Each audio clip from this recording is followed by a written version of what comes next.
Oh, look. It's trying. This is a freezer. It's 37 degrees. This is insane that they have this off, not realizing without these nuts on here, if this actually starts, this thing could rattle all over the place. So, let's go power this down. Sorry.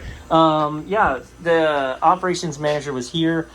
They were unable to get this Saturday night. They were having temp problems. And they realized the fan wasn't running, so they were able to hit it with a screwdriver and it started. And then every time it stops, it can't start. And you can see it's twitching. Good old ECM motors. The music strike impending for sure. 3234. 3234 freezer evaporator. Don't listen to it, just listen to me. And we're off. So, oh yeah, baby, that thing is crunchy, not spinning. And now the question becomes, so this unit has 3 wires connected to it, right? And I'm putting in a 2-wire motor. So this probably had variable speeds. Mine is not. So how do we know which is which? Well, we can open this up and check, and we'll definitely do that. Also, we can get our voltmeter and just hook up, and we can see when it's calling, what's energized. We can drop out the calling and see what changes. And one of these legs is going to be hot all the time for sure, and that's how we're going to wire the fan. Hot all the time when the defrost clock obviously is calling. So, okay, so 2 ways to figure this out. And guess what? I'm no genius with this stuff at all. And so how I would have solved this would have been to put my meter on and go, okay, those are the hots. Let's cap this one. Let's just use that. But let's try and do it like we're real technicians. And we just chase the wires, right? So this white wire right here, right? So that's one leg of our power. That's coming off of H4. Okay, so H4 is actually running through our fan cycle and defrost termination. Okay, so that energizes when the coils are cold enough, that's energizing the other half. So red's bringing the power from N. So that's my N load. My black wire, so my white is coming from N, my black is here, it's coming from 4, okay, so that's a separate circuit, so that's good. So take a look at these big wires that my fingers are on, right? All right, so we've got different power coming in, so these two are what's powering my fan. So in theory, my black and my white should be energized when we're in cooling. My red is running into this little relay right here. So that's what adjusts dialing down the speed when it satisfies. So I'm going to pull the red out of this box. I'm going to bring it into here. We're going to cap it all up. And then we're going to get an adapter so I can wire these into my fan. Here's the motor I'm putting in. And one might go, oh no!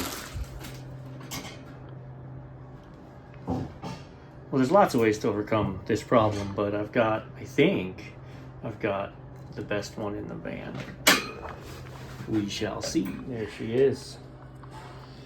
So I saved these from old evaporators that don't use this style. And I have them in the junk drawer in the van so that this has to be trimmed down and then electrical taped so that there's no, here's what it is. But then that'll allow for quick changes going forward. All right, so plus the nice part is you can use the Wago so you don't have any rub out issues, right? So I've got my Wago there, and I've got this angled downward. A little bit of dielectric grease in there, a little bit of dielectric grease in there. We're gonna put the fan blade on this guy. All right, you ready? Don't listen to the music, don't. Here we go. 32, 34, bang. Let's see what happens. 3, 2, 1, don't blow up. Oh! Not calling, there you go. And calling. Nope. So she's in an uncalling state.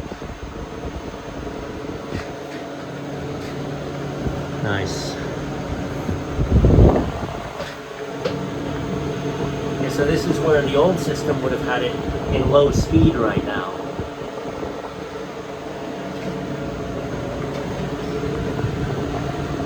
Very nice. Button this guy up.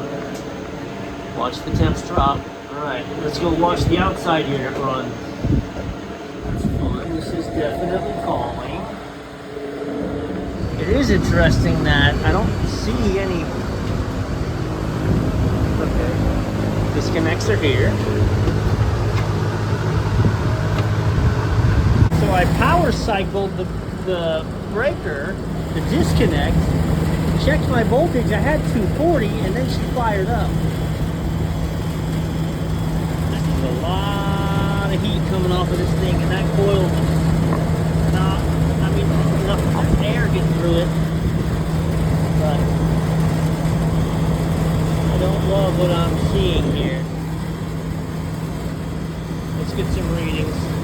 Fan cycle, compressor cycle delay, 5 minutes. We don't want it short cycling. Let's turn it down to 1 minute. That's why. That's why.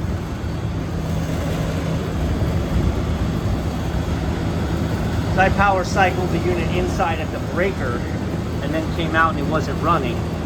So then I power cycled it here, fired it back up, took my voltage, came inside, 5 minutes went by. False alarm. I missed it, wasn't thinking. It's super loud in there. The clear Cyclass. Cyclass is clear. My coils don't look terrible. I don't have access to water right here.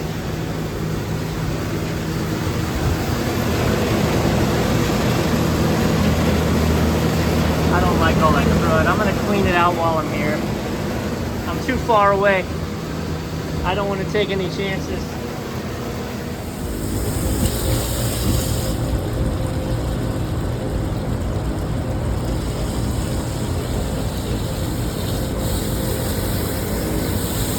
Oh, not terrible. Not clean, so do our best to get, look at, see, there you go. Now you're getting the inside of the coil, how brown that stuff is. So while I was here, I sprayed those coils, cooler. I've got everything powered back on. I definitely like that look much better than I did previously. I didn't break out the coil cleaner. I just rinsed it till it was not brown anymore. 32 and dropping. Here's a service call time bomb. Nice and gentle. Look, it's just gonna keep slowly filling. It's that.